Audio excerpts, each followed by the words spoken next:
Bonsoir à toutes et à tous et bienvenue dans ce nouveau numéro d'actualité, très chers téléspectateurs du groupe de votre média Top 243 News et www.top243news.com.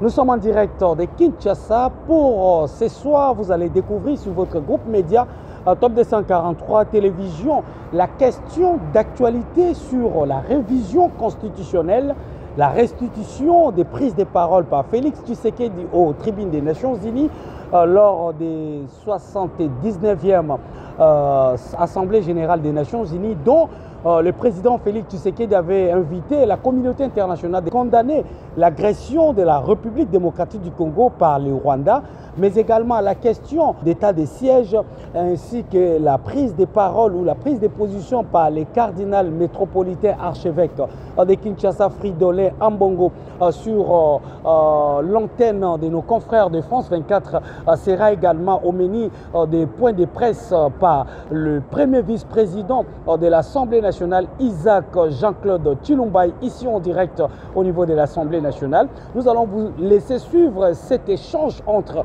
le premier vice-président de la Chambre basse du Parlement, mais également les professionnels des médias nationaux et internationaux qui vont prendre la parole également pour échanger avec le premier vice-président sur toutes les questions d'actualité dont je viens d'énumérer ici. Restez connectés pour suivre cet échange autour de l'actualité de la République démocratique du Congo à l'international, entre autres également la question de la candidature de la République du Congo comme membre permanent des conseils de sécurité des Nations Unies, mais également aux droits de l'homme à Genève. Mesdames et messieurs, restez connectés sur Top 243 Télévision pour suivre cet échange avec les professionnels des médias. On y reviendra pour clôturer avec vous ensemble.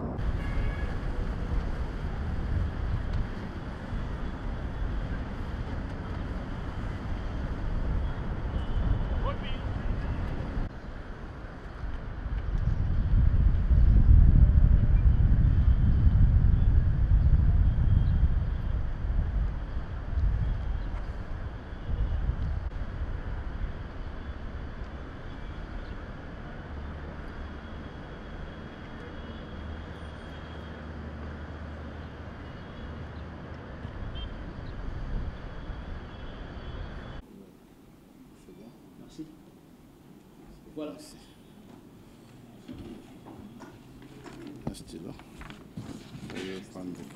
Au Conseil de sécurité des Nations Unies, c'est comme ça que je me suis prédisposé à vous rencontrer. Et bien évidemment que nous allons parler ici de la nation, de tout ce qui concerne la nation. Il y a des questions qui sont les vôtres de la presse, sur lesquelles je m'apprête bien à donner des lumières par rapport à l'évolution de notre activité et de tout ce que nous faisons actuellement et de la situation du pays.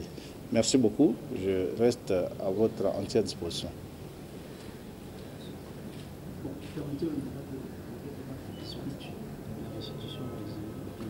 Ah d'accord, c'est moi qui commence. D'accord. Bienvenue.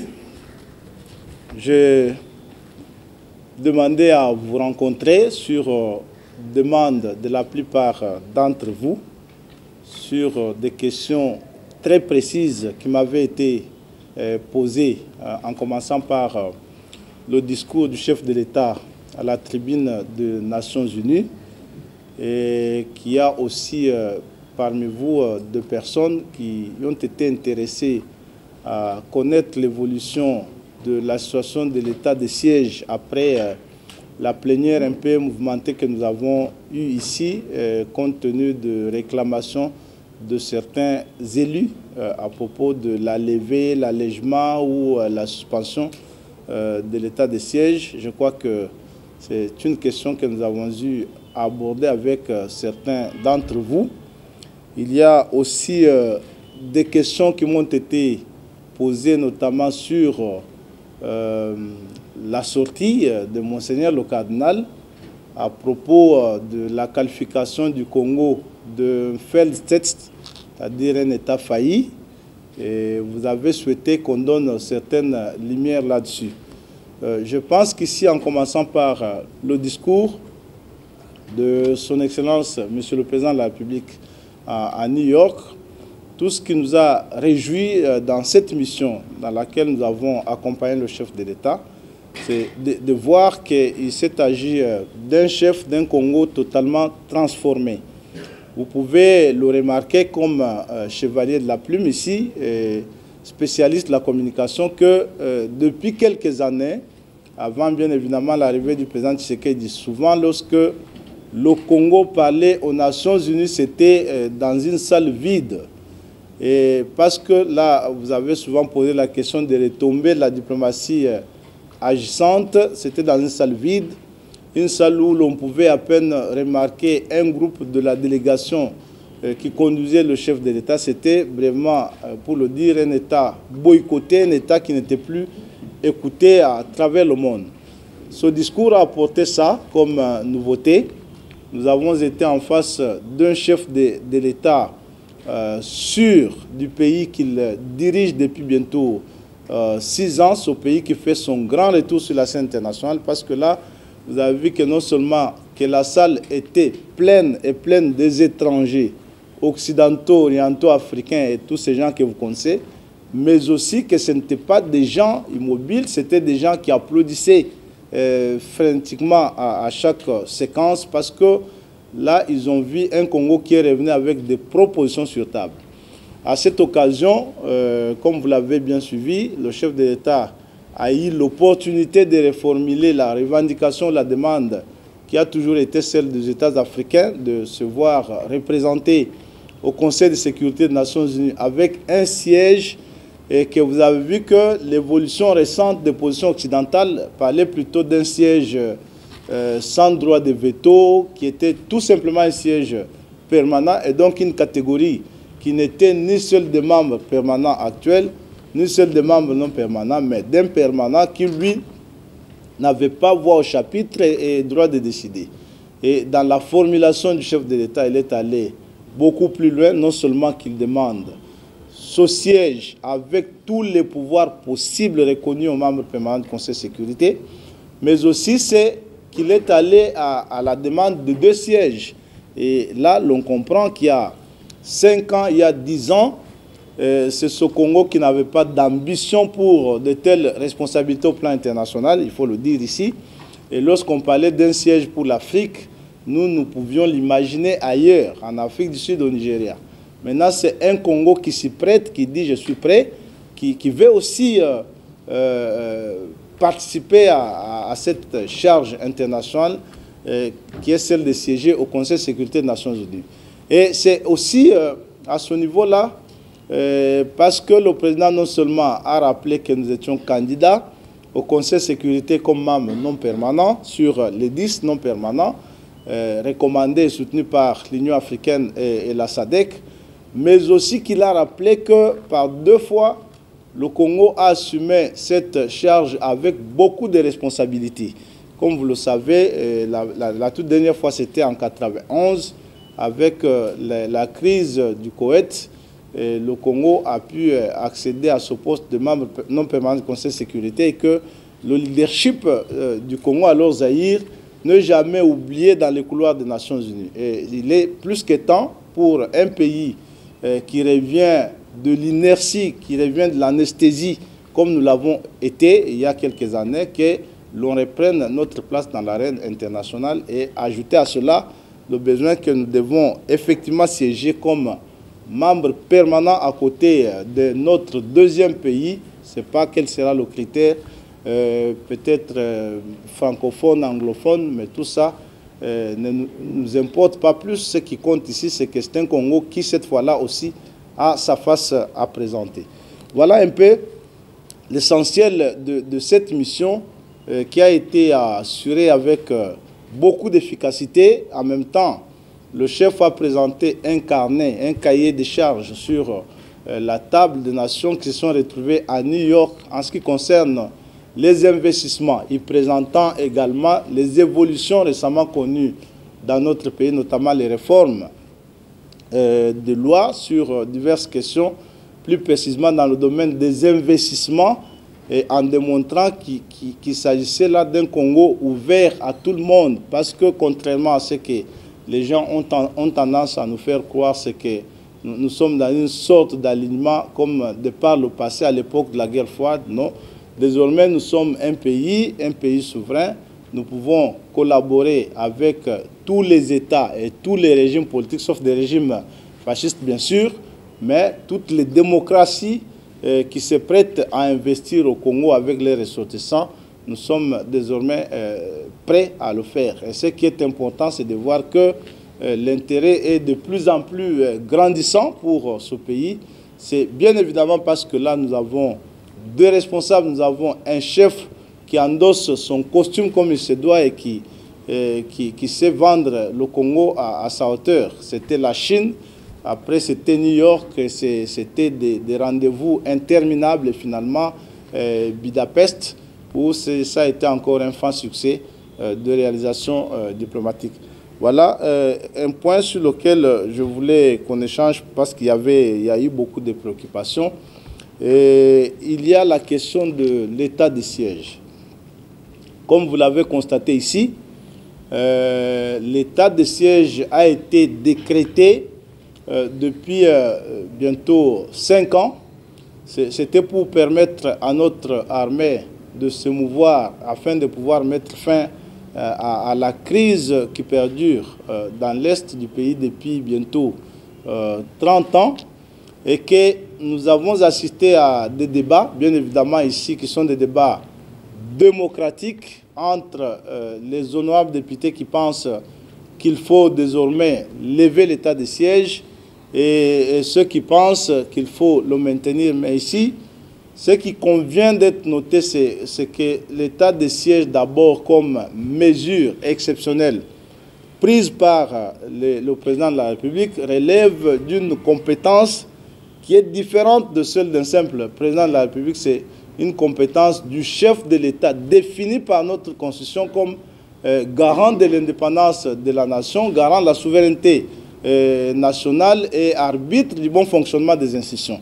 Et donc, lorsqu'il prend une telle mesure dans un contexte comme le nôtre, j'ai toujours pensé que nous n'avons pas assez de moyens pour comprendre le pourquoi, parce que cela relève de ses fonctions les plus régaliennes. Mais en fait, vous avez aussi cet article 85 de la Constitution qui a gardé certains flous dans sa rédaction lorsque, en même temps, on propose que l'état de siège soit régi par une loi qui définit les modalités de sa mise en œuvre.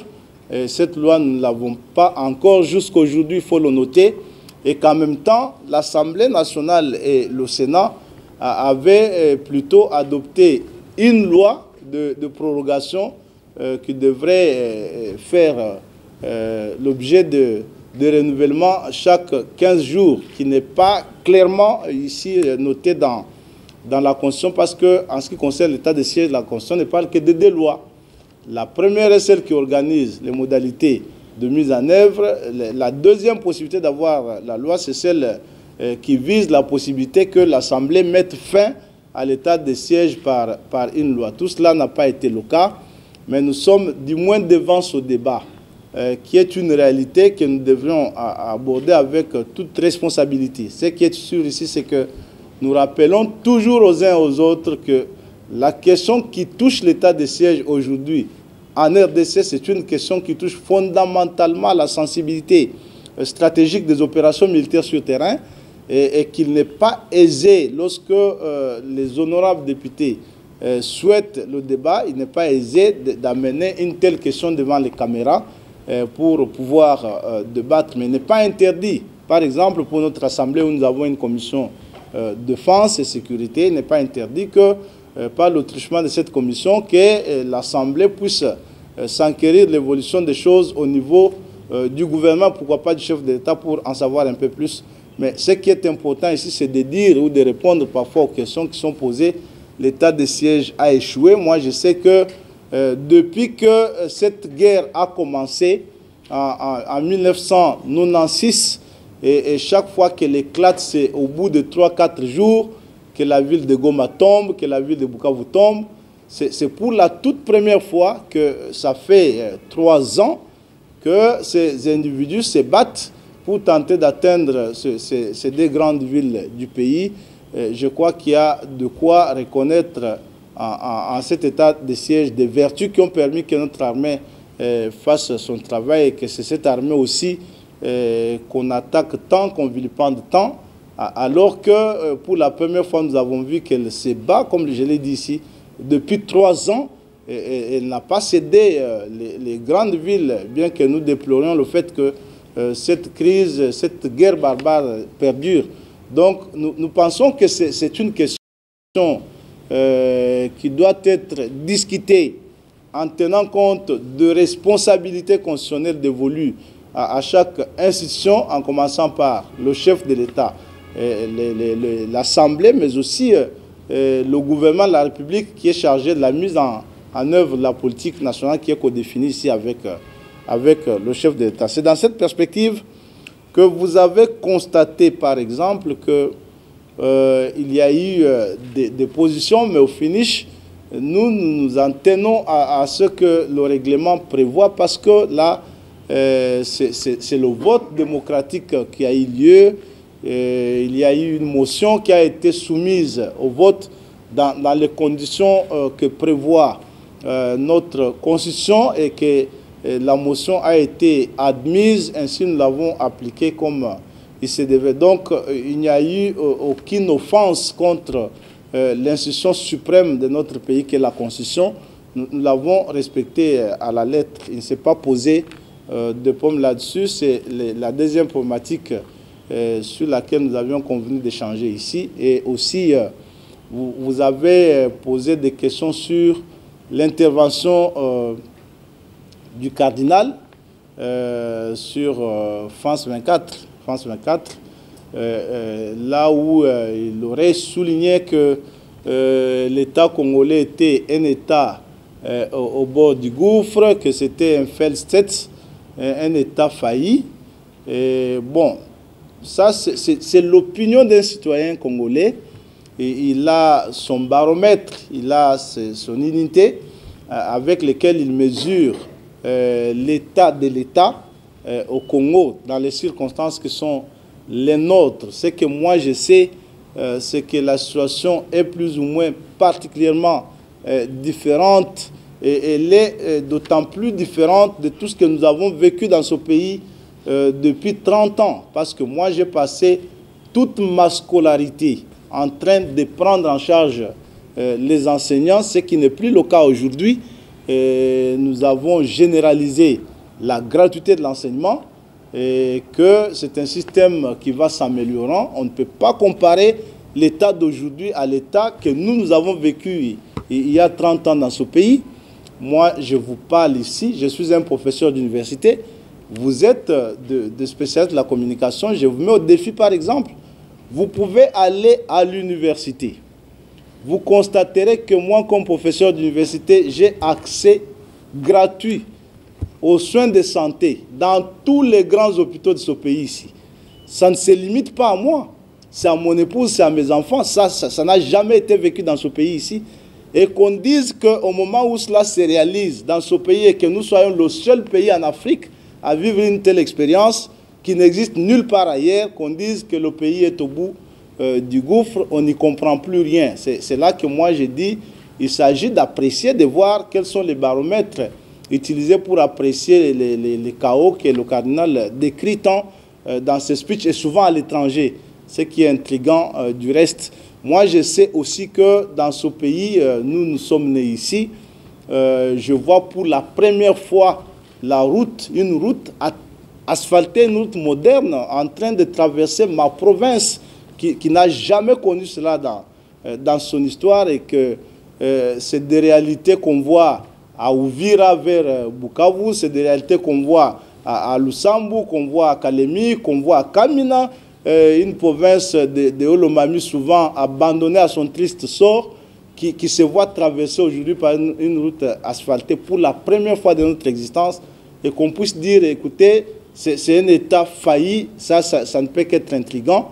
Nous avons vu dans ce pays, avant l'arrivée du président Tshisekedi, nos militaires ici se battaient en babouche, et nous connaissons la qualité de tenue qu'ils avaient, et qu'aujourd'hui qu'ils sont habillés, même si nous sommes conscients que leurs conditions n'est pas encore totalement satisfaites. Ils sont habillés aujourd'hui qu'ils peuvent avoir accès aux soins de santé dans des hôpitaux modernes construits dans leur propre camp. On peut venir nous dire que c'est un État en faillite. Nous sommes nés dans ce pays, nous avons trouvé ce pays ici. Depuis que les Belges sont partis, ils ont laissé 3 universités dans ce pays. Et pour la première fois qu'on construit une université, c'est Félix Tshisekedi qui l'a fait. Et il en construit 5 du coup dans ce pays, c'est visible. Il n'y a peut-être que lui qui ne voit pas ça, mais vous voyez, parce que je vois la plupart d'entre vous qui partent à Kananga, ils filment l'université en construction, ils filment l'université en construction à Bunia, ils filment l'université en construction, l'IBTP est ici à côté, vous avez vu.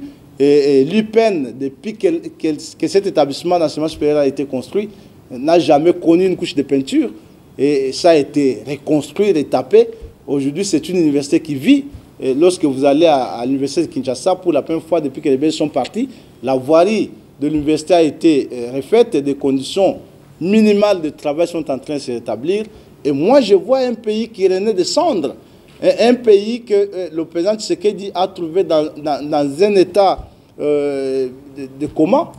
Alors, cette fois-là, on peut nous dire que c'est un État failli devant lequel on se présente. Je ne vois pas, moi, ce pays-là. Nous sommes conscients, bien évidemment, des difficultés que nous éprouvons.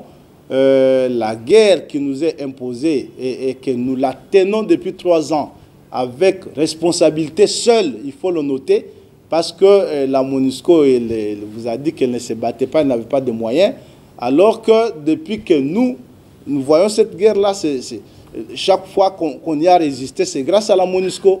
Et là, nous nous battons seuls, nous tenons ce front-là seuls depuis 3 ans. C'est parce que les moyens, comme le chef de l'État lui-même l'a souligné, c'est pour la première fois que la République met vraiment les moyens à la disposition de l'armée pour qu'elle se batte, cette armée qui est gratuitement vilipendée alors qu'elle fait du travail très notable. Donc, il est de ces choses qu'il faut observer.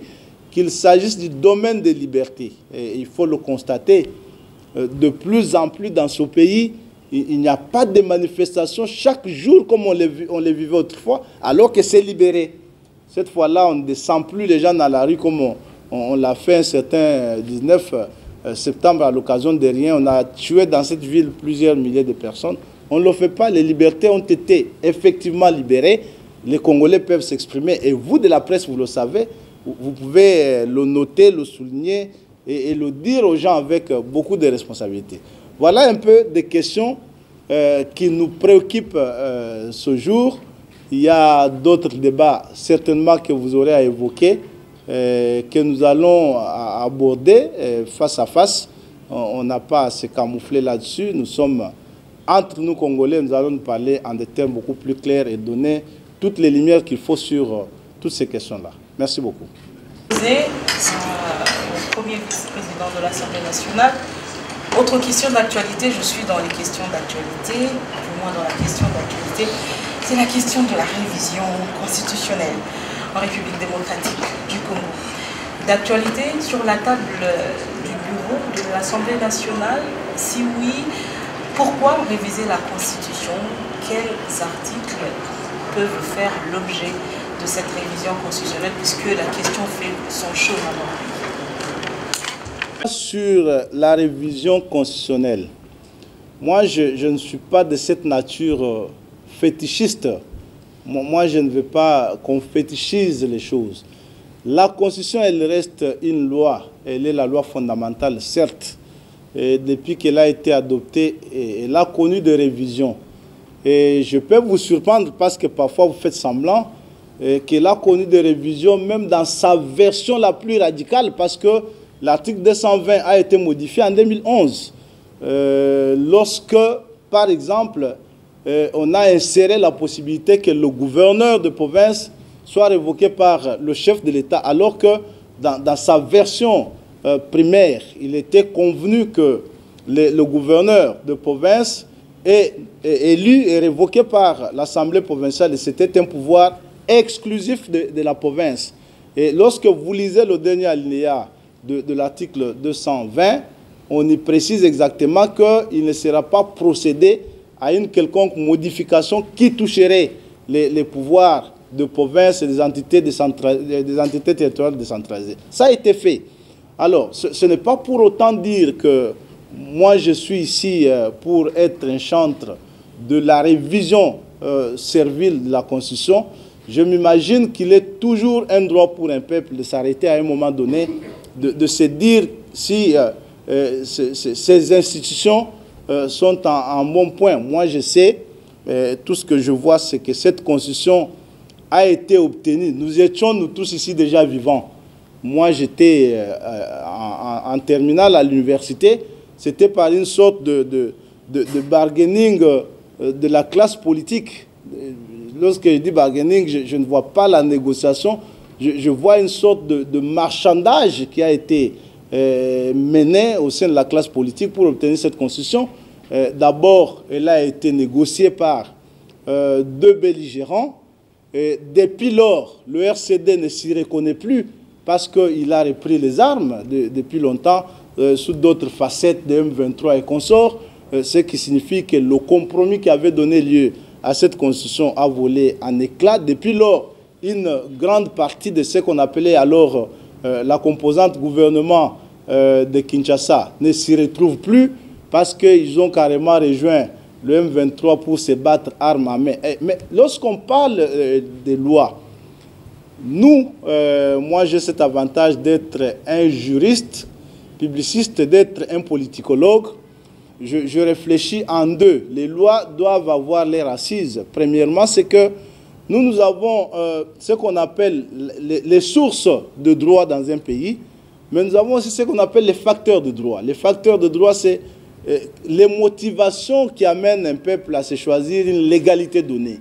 Et la première de ces motivations, lorsque nous avons adopté cette constitution, c'était exactement que plus personne ne recourt aux armes pour tenter de prendre le pouvoir de manière arbitraire comme ça s'est fait. Qu'est-ce qu'on peut imaginer aujourd'hui? Est-ce que cette constitution a réussi à formaliser ce vœu-là, à contrôler cette tendance à aller conquérir le pouvoir par les voies des armes? Je peux dire non, ça c'est clair. Et si c'était ça la motivation principale, parce que dans sa rédaction même, l'objectif était qu'on mette fin à la guerre et une fois pour toutes, on a dit plus jamais ça. Alors qu'on a vu que ceux qui l'ont obtenu par cette sorte de marchandage que j'ai décrit ici ne s'y retrouvent plus. Et est-ce qu'on ne peut pas se dire qu'il y a un problème qu'on peut évaluer?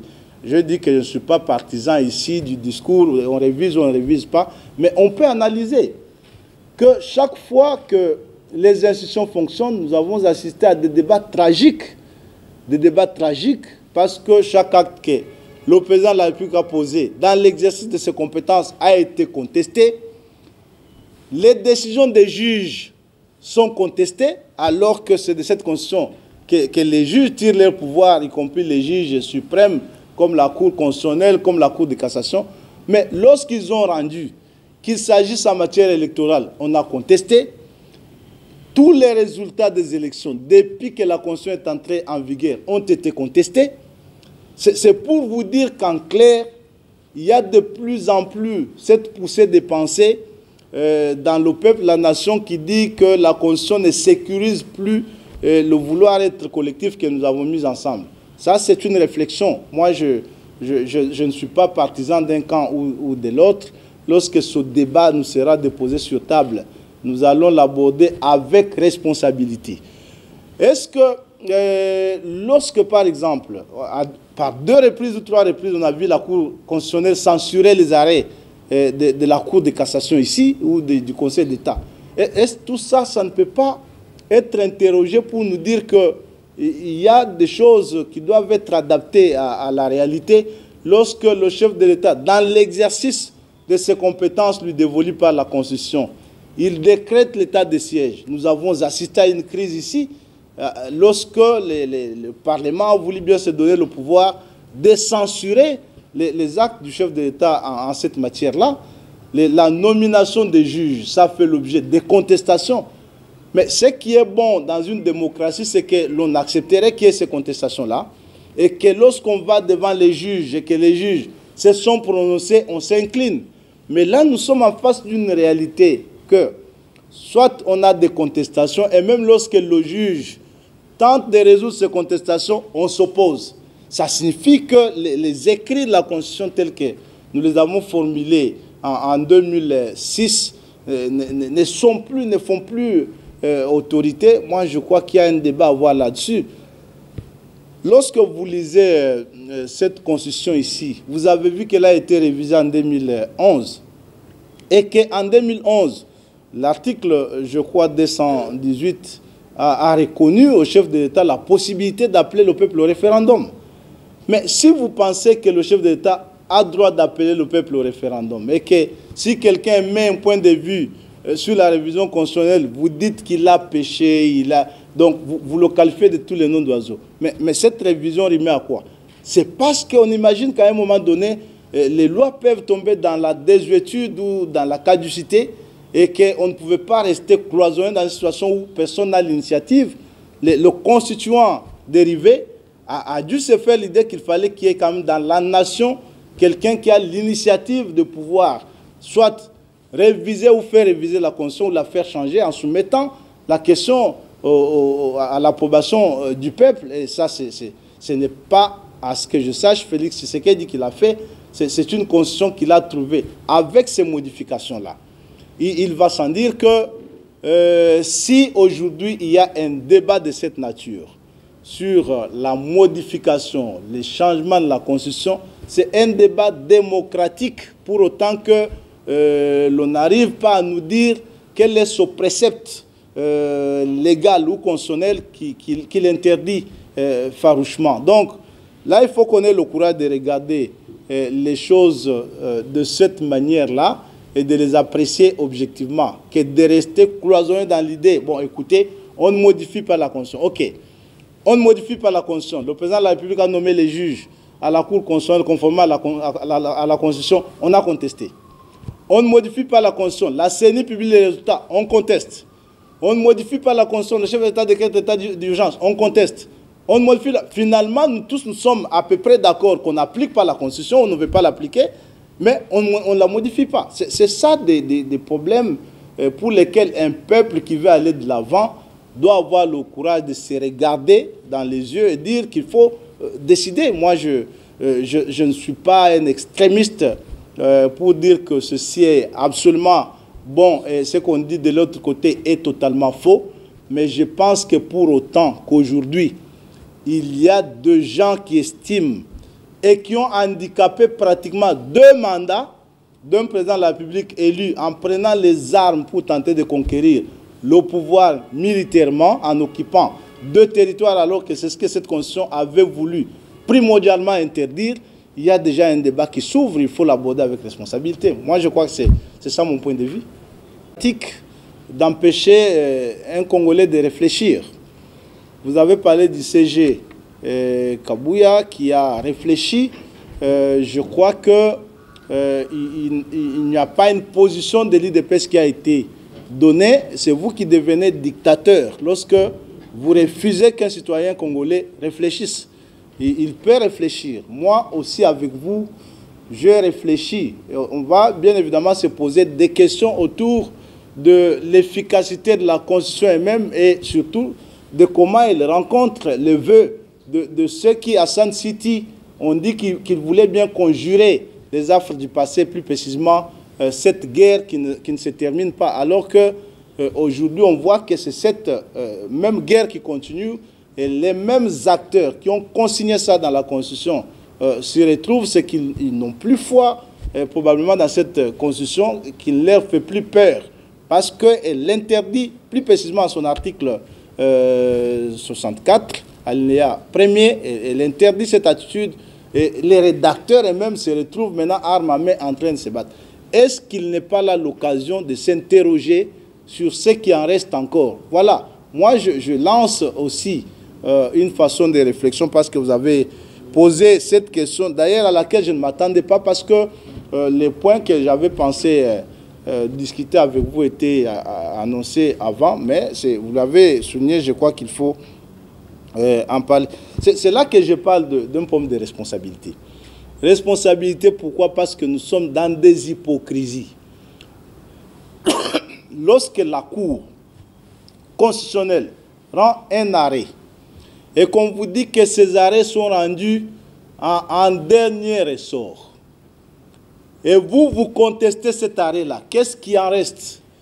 Parce que c'est l'unique moyen constitutionnel de pouvoir se faire justice, et vous dites, nous ne sommes pas d'accord avec l'arrêt de la Cour. Qu'est-ce qui vous reste? N'est-ce pas de prendre les armes et de tenter de renverser le pouvoir par les armes? C'est ça le problème.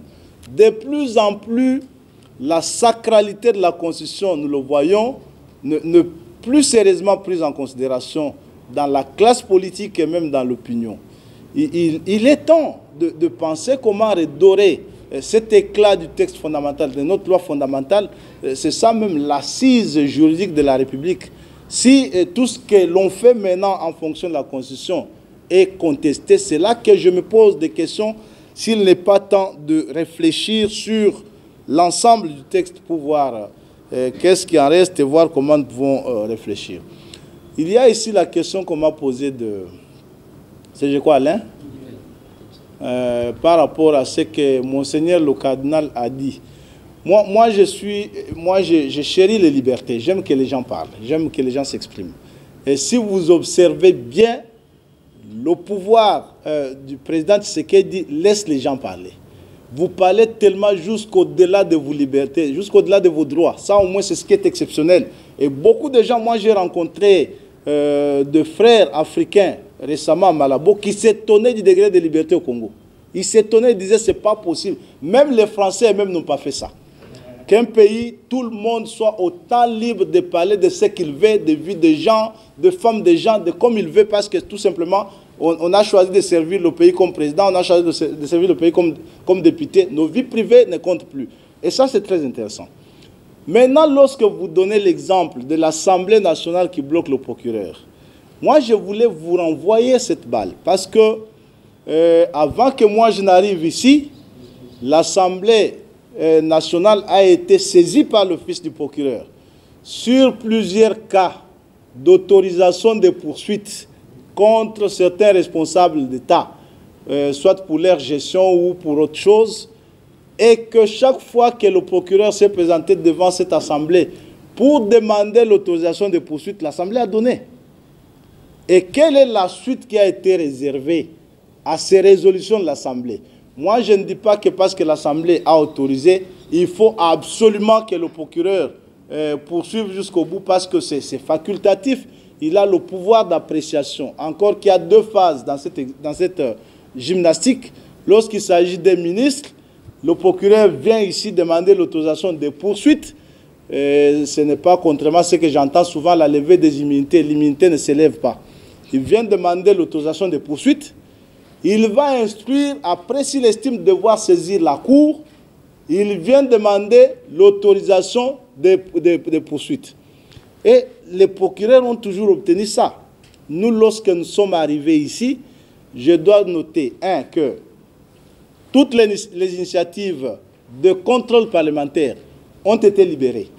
Tous les députés qui ont eu l'idée de s'enquérir d'une situation donnée auprès d'un ministre ou d'un gestionnaire, en tout cas, le bureau de l'Assemblée ici n'a pas fait obstacle à cela. Il a libéré. Lorsque, dans l'unique cause où le procureur général a saisi cette Assemblée, il a obtenu l'autorisation de poursuivre. Et donc, on ne peut pas soupçonner l'Assemblée ici. Et c'est pour vous dire combien la démocratie fonctionne. Il y a la majorité ici que vous connaissez qui est de l'Union sacrée, c'est une majorité du président Tshisekedi. Et que c'est pour la première fois plus ou moins dans ce pays-là où la majorité du président siège dans cette assemblée et lève l'option de déférer en justice quelqu'un de la famille politique du chef de l'État. Et tout ça, c'est ce que vous, comme journaliste aujourd'hui, vous ne dites pas. Lorsque vous parlez du Congo, de votre pays, ce que vous en déduisez, c'est un pays accablé par la corruption, tout ça. Même si on parle de la corruption aujourd'hui, Monseigneur a eu raison d'en parler. C'est nous qui en parlons parce que avant l'arrivée du président Tshisekedi au pouvoir dans ce pays, l'IGF était enterré. c'est lui qui a ressuscité l'IGF et il a laissé à l'IGF les mains libres pour que la corruption soit non seulement dénoncée mais aussi punie. Et ça ne signifie pas qu'on soustrait à la justice ses pouvoirs d'apprécier les faits avec les données dont elle dispose. Ça, ce n'est pas notre rôle. Ce qui devrait vous préoccuper, vous intéresser ici, c'est que le président Tshisekedi, contrairement à tous ceux qui se sont succédés à la tête de ce pays, lui au moins a laissé sa majorité parlementaire sévir contre les personnes de sa famille politique. Lui au moins a laissé un service public pourtant soumis ou placé sous son autorité traquer les gestionnaires, y compris sa famille politique. Et lorsque je dis depuis que nous sommes au Congo, c'est la première fois que nous vivons ça. Et beaucoup de choses que nous vivons aujourd'hui, bien évidemment, c'est la première fois que vous les voyez dans ce pays ici. Moi, parce que vous êtes revenu au propos de Monseigneur, moi je suis né dans ce pays. Moi j'ai étudié dans l'une de très grandes écoles de ce pays construite par les Belges. Et lorsque je vous parle aujourd'hui, c'est des décombres, tout est parti. Et que moi, lorsque je grandissais, je savais que pour qu'on ait une école dans mon village, il faut que les Belges reviennent parce que c'est eux qui savent construire. Et vous, vous êtes journaliste. Je crois que Monseigneur, il s'appelle bien archevêque métropolitain. C'est-à-dire, il est Monseigneur de Kinshasa, c'est vrai, où il y a Boboto, il y a Bosangani, des écoles qui font de très bonnes choses pour l'Église notamment, et que nous apprécions beaucoup. Ça ne l'a pas intéressé, le besoin de voir dans mon village une école être construite, c'est qu'aucun autre régime n'a fait dans ce pays avant l'arrivée de Tshisekedi. Et ces écoles sont construites dans chacun de nos secteurs. Vous pouvez compter que nous en avons à peu près 718. Quel est cet autre régime qui, en 5 ans, a pu construire 718 écoles dans ce pays ici? Et lorsqu'il faut vous rappeler que dans chaque chef-lieu de secteur, on construit un bâtiment administratif, on construit un centre de santé. Est-ce que même les Belges qui ont fait 80 ans ont pu faire ça en 80 ans? Ils n'ont pas fait. Ça, c'est exceptionnel. En 80 ans, ils ont construit 3 écoles. Ici, vous avez un président qui en construit 5 en 5 ans. Et après, quelqu'un peut vous dire c'est un pays au bord du gouffre. C'est un regard différent. Il y a des gens qui vivent à Kinshasa, ils sont métropolitains. Ils peuvent scolariser leurs enfants à Kinshasa. Ils gèrent les écoles que fréquentent les parents riches, qui payent, et puis ça fait les affaires. Il y a des gens comme nous qui sommes nés, qui avons grandi au village. Lorsque un parent paye chaque fin du mois 1000 francs, c'est un calvaire.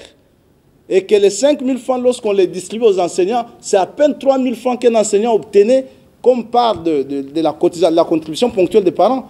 Et lorsque vous avez un président qui, en 2 ans seulement d'exercice du pouvoir, vous dit « mettons fin à cette pratique honteuse, à cette imposture », ça fait la guerre. Ça fait la guerre exactement parce que les conventionnés ne s'y attendaient pas. C'était une fortune, c'était un bon commerce. Lorsqu'on peut se réjouir de voir les enfants de 6 ans payer les frais pour apprendre ce qui est un droit consacré par notre Constitution, un droit que tout enfant bénéficie, accède au moins au minimum qui est l'enseignement de base, et que vous avez des gens qui parfois ont étudié gratuitement toute leur vie, qui estiment que parce que Tshisekedi a rendu l'enseignement gratuit, il a péché contre eux, et même si la population s'en réjouit aujourd'hui. C'est tout ça que nous avons compris. C'est là que moi, lorsqu'on aborde ces choses, il faut les regarder en face, les détacher des personnes qui font des déclarations pour ne considérer que ce qui sort de leur bouche. Et là, vous êtes journaliste, vous allez prendre les indicateurs en place, nous dire que depuis que nous sommes indépendants, tel régime a travaillé mieux que Tshisekedi. Nous avons trouvé ici un budget de 4 milliards de dollars. Durant 8 ans, 4 milliards de dollars, 4 milliards de dollars, 4 milliards de dollars. Mais je vais vous dire, c'est un budget apparent, parce que les 4 milliards n'étaient même pas réels. Mais en 2 ans, on amène ce budget de 4 milliards à 16 milliards d'un budget réel. Réel, pourquoi? Parce que là, on voit où va l'argent de l'État. Comme il y a un budget réel, on a mécanisé 600 000 enseignants de primaire et de secondaire. Ça, vous n'avez pas vu. Comme il y a un budget réel, on a mécanisé plus de 52 000 fonctionnaires de l'État. Il y en a qui ont commencé leur carrière, qui l'ont terminé tout en étant nouvelle unité. Ça, vous n'avez pas vu, vous. Comme c'est un budget réel, on a construit 5 universités dans le pays. Parce que c'est un budget réel, on construit des routes. Parce que c'est un budget réel, on construit des écoles, on construit des centres de santé. On a construit des hôpitaux dans des camps parce que c'est un budget réel. L'hôpital Seine de là-bas, qui était plein de punaises, a été refait totalement. Et l'hôpital Mama Yemou est construit parce qu'il y a un budget réel. Et lorsqu'il y avait un faux budget, un budget apparent, on vous disait qu'on a 4 milliards de dollars. Mais moi, je peux vous dire, comme professeur d'université, moi j'ai passé 4 ans en train de prester comme professeur d'université sans salaire. Et lorsque le président Tshisekedi est arrivé dans ce pays, il a trouvé plus de 16 000 personnels scientifiques impayés. Il a payé tout le monde. Dans nos universités, là, le couloir était plein parce qu'il y a des jeunes assistants doués qui finissaient leurs études et qui attendaient 10 ans pour être engagés comme assistants. Il les a engagés tous. Et le président Tshisekedi a trouvé une affaire de 400 professeurs d'université impayés depuis plusieurs années. Il les a payés tous. Voilà le budget réel. Parce que lorsque vous parlez de budget, vous parlez des efforts. Je voudrais que Monseigneur amène aussi ces débats-là sur France 24. Bon, s'il était permis de discuter avec un cardinal sur un plateau de télévision, moi je m'y prêterais. Mais je suis catholique, je ne touche pas au sacré. Mais lorsque lui il parle, il peut aussi amener ça. Il présente les données pour dire aux gens, voici le pays en faillite, ce qu'il a réalisé en 5 ans. Et vous, vous êtes journaliste, vous allez me citer un autre chef d'État qui a fait ça dans ce pays en 5 ans. Amenez-nous les données, parce que là, les infirmiers ont été mécanisés, les médecins qui trimaient ici partout ont été payés.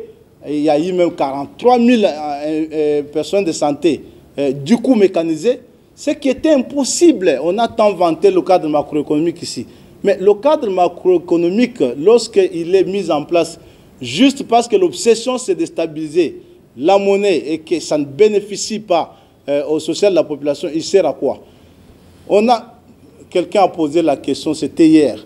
Non, le président Tshisekedi a trouvé le dollar à 18, et maintenant le dollar est à 28. D'accord.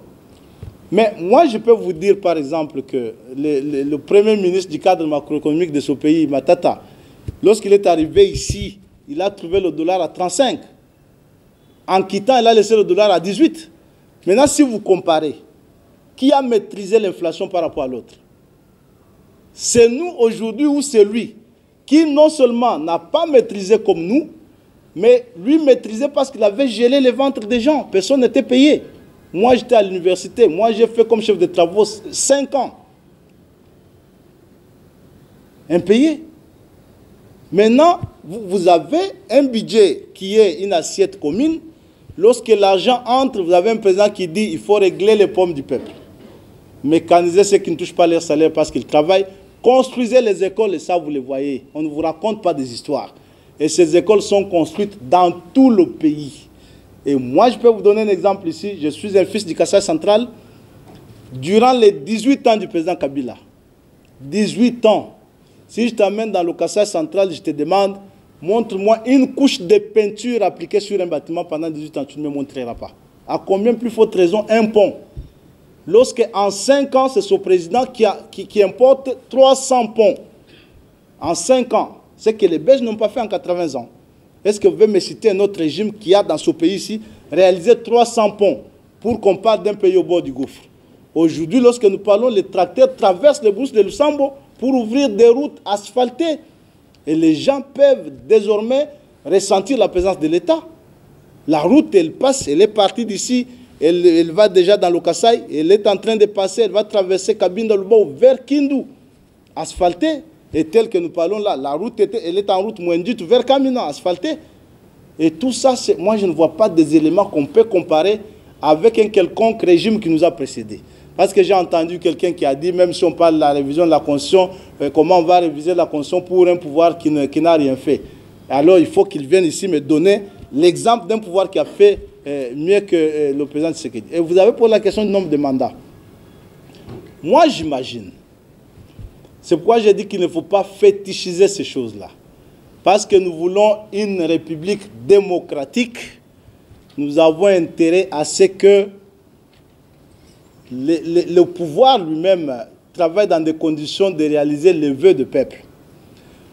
La question de révision constitutionnelle, ce n'est pas tout ce que nous disons ici. Lorsque ce peuple voudra qu'on révise la Constitution, elle sera révisée. Lorsque cette classe politique voudra qu'on révise la Constitution, elle sera révisée. Nous sommes avec vous ici. Si nous avançons vers les élections et que la classe politique ici constate que, avec ou sans Tshisekedi, l'IDPS va rester au pouvoir, elle va balancer. Elle peut toujours se dire, mais Tshisekedi lui partage avec nous, on risque d'avoir un extrémiste IDPS qui ne nous voit pas. Elle peut choisir de maintenir. C'est des vœux. Je vous ai dit que cette constitution a été le résultat de ce marchandage-là. Le jour que la classe politique trouvera le consensus de dire on modifie la constitution, nous allons nous taire. C'est pourquoi moi j'ai dit qu'il ne faut pas fétichiser ce débat.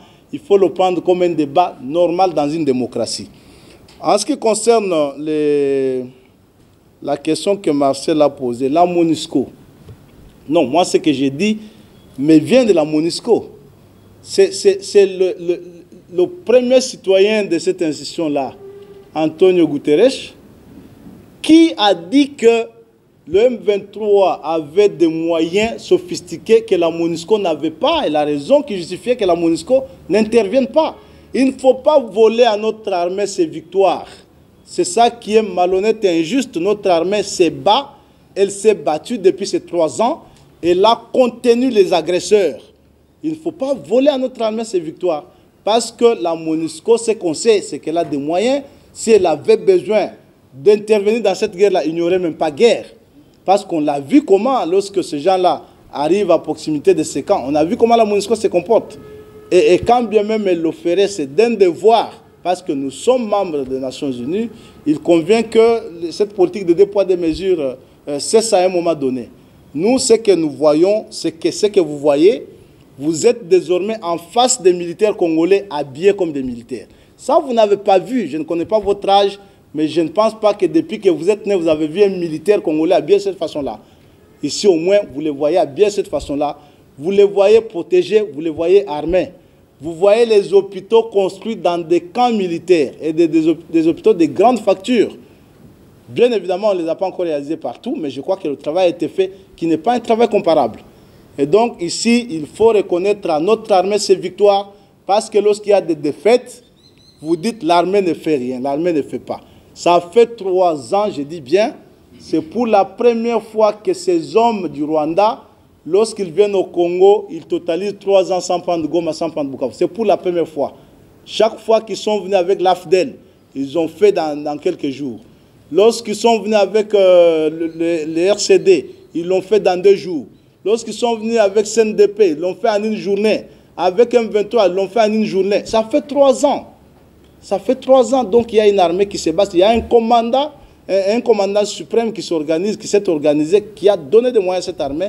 Il faut reconnaître à notre armée ses victoires, il faut reconnaître au président de la République ses mérites pour ce travail qu'aucun autre n'a réalisé. La charge batikelier Mukumbawana, Yangwana Fongoli sous service national, Bana Bakendaka Koyeko la Misala Maboko, Basa Samboka, en attendant que Tozo gère Bango, Toko Balisusu Teko créé Bachege Mususu, To Fongola Bitelo, moi na Kongo nyonso oya mobola na oya riche bakota classe mabeni ya sali na yango tangu ozomona makanisi wana yango nde ekomeli biso mabe po complot oyo église basalaki na mbula matadi ya kala bafutisaka bana wana mbongo bana mike po bakabolaka mbongo wana ezosimba lisusu te awa mokonzi Tshisekedi alobi akotika te bana bakotanga kaka ofele soki oyo esili tomati na humanité bakomi ofele lisusu soki mante koti a lobi tozoko banganti na université bana batanga classe ofele asali mabete na peso likambo mosusu na lobi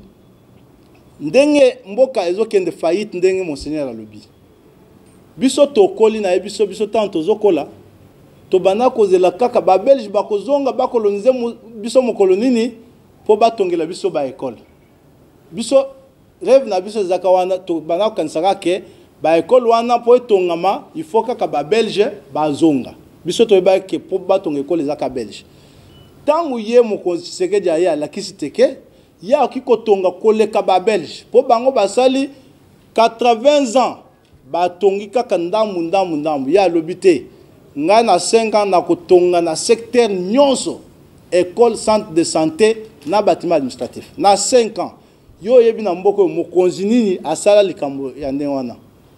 Awa enseignant kutu tozali kolobela wana. Mingi ata salaire moki wana bazaka kozwa te po babana benga bango nouvelle unité. Koya aye abimisi mbongo po budget amatisi budget elongwe na 4 milliards ya lokuta et comme na 16 milliards ya solo. Tant budget wana mati nde to kozwa mbongo to mécaniser ba toana ba enseignant plus de 600 000 ba bandozwa ka salaire na bango po ba ebele pe basala musala wana pendant 30 ans 20 ans bazali ko benga bango ba nouvelle unité. Ma benini sikoyo ye Tshisekedi asali po ba benga ke mboke komi fayi po basango bazali ko zwa lisusu mbongo na école te. Ma benini ezali kaka po na bolama bana mboka na yango biso tolobi tokotika yango te.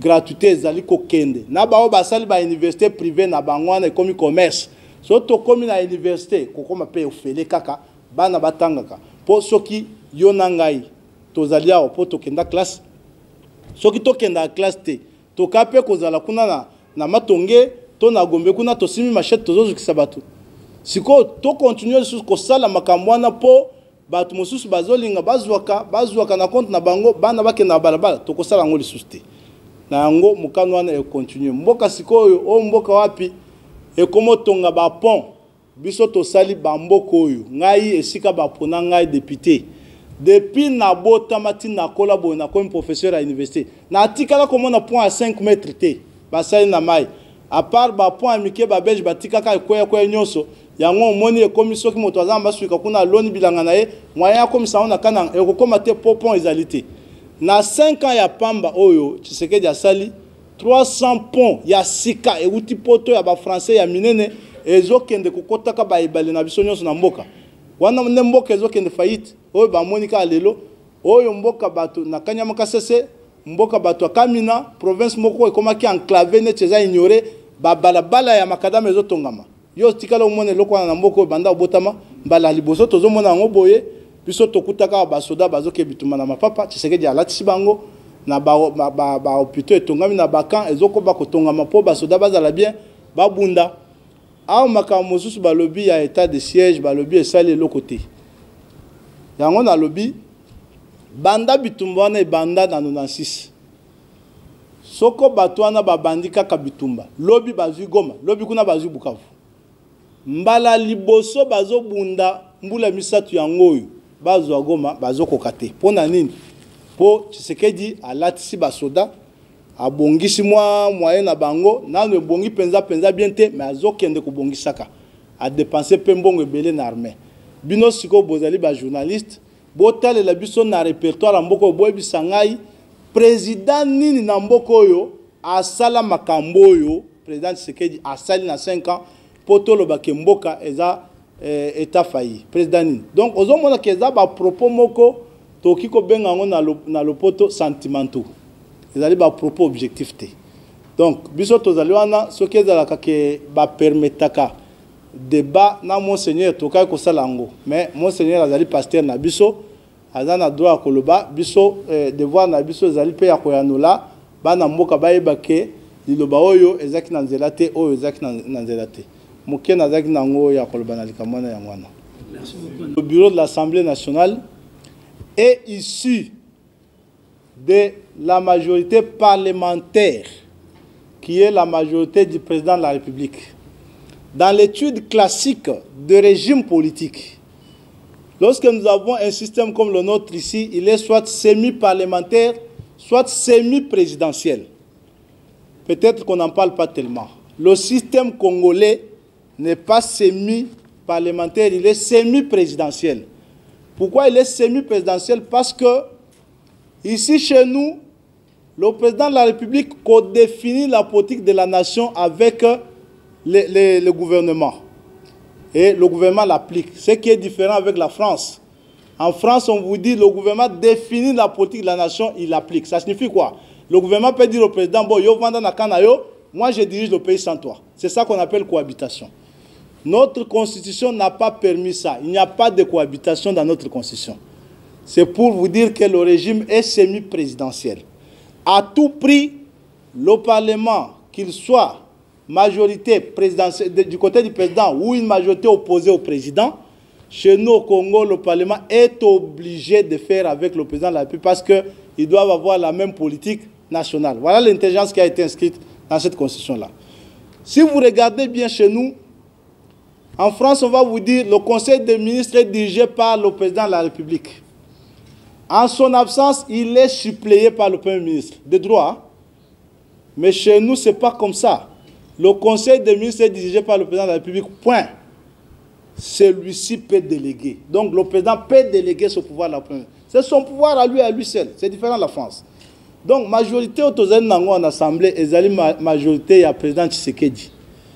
Il n'est pas imaginable qu'il n'y ait pas cohérence au sein du bureau de l'Assemblée nationale. Parce que c'est un bureau issu de la majorité du président Tshisekedi. Et en français, dans la classification des régimes politiques, on parle du couplage. Lorsque un chef de l'État est élu président et que la majorité lui appartient, donc il a les deux pouvoirs, législatif et exécutif. Parce que la majorité parlementaire est pour lui, le pouvoir exécutif est pour lui, on parle du couplage. Il n'y a pas possibilité que nous, bureaux issus de la majorité du président Tshisekedi, qu'on n'ait pas de cohérence. Parce qu'au-delà de tout, nous avons toujours un arbitre qui va faire que s'il n'y a pas cohérence, il va mettre de l'ordre. Donc, il y a cohérence au bureau. Nous travaillons en toute harmonie et dans le respect mutuel. Chacun joue son rôle sans problème. Alors,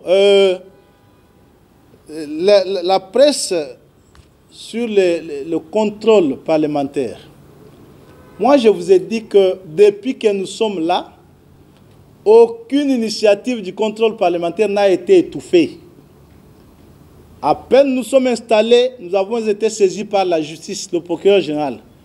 Il nous demandait de lui livrer un ministre pour être jugé. L'Assemblée ici a siégé et l'a livré, le ministre. Ce que le procureur général va en faire, c'est son problème. C'est ça aussi la séparation des pouvoirs. La justice, le parquet, il a le droit d'appréciation. S'il décide de continuer, il continue. S'il décide de classer sans suite, c'est du droit. Nous n'avons pas le droit d'aller poursuivre ce que le parquet en fait. L'article 151 de la Constitution nous l'interdit. Donc, les initiatives des députés, questions écrites, questions orales avec débat, toutes ces questions-là ont été transmises aux ministres concernés. Il y en a qui ont déjà répondu, il y en a qui viendront répondre ici devant la représentation nationale. Et si elle n'est pas satisfaite, elle va les punir. La différence que nous avons avec l'IGF, c'est que nous avons la balance et le glaive. On juge, on punit. L'IGF n'a pas la punition, elle doit recourir à la justice. Nous pouvons punir ici, on termine cette affaire-là ici. Donc, il n'y a pas d'initiative de contrôle parlementaire qui ont été étouffées ici. C'est pourquoi j'ai dit que la presse, lorsque vous êtes là, votre rôle, c'est d'informer. Et pour bien informer, il faut être bien informé. Lorsque vous n'êtes pas bien informé, vous pouvez tout ramasser dans la rue et communiquer. On commence à parler des infox comme les termes que vous utilisez souvent. Et nous sommes, vous pouvez vous rassurer que moi, je suis disposé de répondre à la prochaine, à vos sollicitations. Si vous voudrez bien que je donne des lumières sur des questions de la République, nous sommes responsables et nous avons des charges que nous assumons pour le compte de la nation et de notre peuple. Nous lui sommes donc redevables, y compris par votre entremise, parce que vous interchangez avec le peuple. Nous pouvons donner les lumières sur toutes ces questions qui peuvent se poser, y compris ici, au sein de l'hémicycle ou dans la gouvernance. Nous n'avons pas de tabou sur ces questions-là. Par moment, on vous a parlé de la corruption. Par moment, il y a des choses, c'est tout à fait normal. L'IGF, c'est un OPJ. L'IGF peut être saisi par une clameur ou par un soupçon. C'est pourquoi elle défère au juge. Lorsque le juge vérifie, il voit que le dossier est vide. Est-ce qu'il doit condamner pour condamner? Ce n'est pas ça l'état de droit. Donc il faut que chacun joue son rôle. C'est ça l'état de droit lorsqu'on doit penser que parce qu'on a arrêté quelqu'un, on l'a libéré, donc il y a impunité. Non. Sinon, vous êtes en train d'inverser les principes. Chez nous, le principe, c'est la présomption Hein? Voilà. C'est la présomption d'innocence. Parce que là, vous voulez commencer à faire la présomption de culpabilité. Donc ici, nous voulons que l'IGF instruise, que l'IGF saisisse la justice. Si la justice trouve que c'est flou, c'est pas clair, et respecte les droits de la personne, on libère. Et lorsqu'on libère, non, parce qu'on est tellement présomptueux qu'à un niveau donné, on est emballé par la clameur, autant que la presse aussi ne joue pas pleinement son rôle. Et puis, on juge avant même que les gens soient jugés. C'est comme ça que par moment, vous trouvez les gens, tout ça, ce n'est pas bon pour les droits de l'homme. Et nous vous avons prouvé ici que nous sommes un régime qui laisse faire les libertés. Pas parce que vous êtes allés demander aux gens de faire la sécession, parce que vous êtes allés demander aux gens de faire des rébellions, et vous considérez que c'est une liberté, on vous arrête, on vous juge. C'est ça aussi l'état de droit. Alors, tout cela, que vous soyez politicien ou journaliste, si on a trouvé sur vous des preuves, vous affirmez que vous avez vu les services tuer quelqu'un, et qu'on vous demande de donner ces preuves parce qu'on veut avoir la vérité, vous dites non, non, secret professionnel, on vous juge, on vous condamne. Voilà un peu comment ça fonctionne dans une démocratie. Merci beaucoup. Permettez, nous gardons d'abord nos places et puis on va nous orienter. La République démocratique du Congo demeure un pays démocratique dont chacun a le pouvoir de s'exprimer comme il le veut.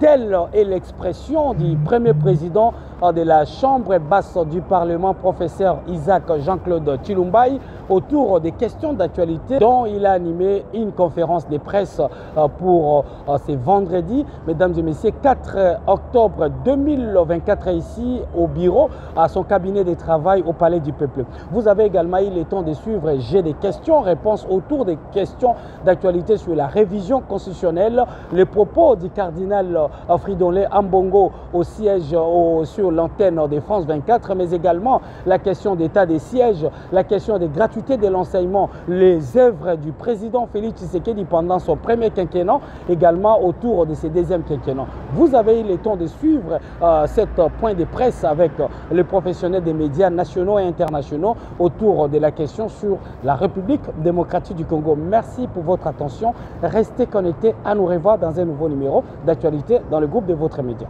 Pour vous informer de l'essentiel de l'actualité en République démocratique du Congo, il vous suffit de vous abonner sur Top 243 News TV, également nous lire sur www.top243news.com. Au nom de toute la rédaction, nous vous remercions.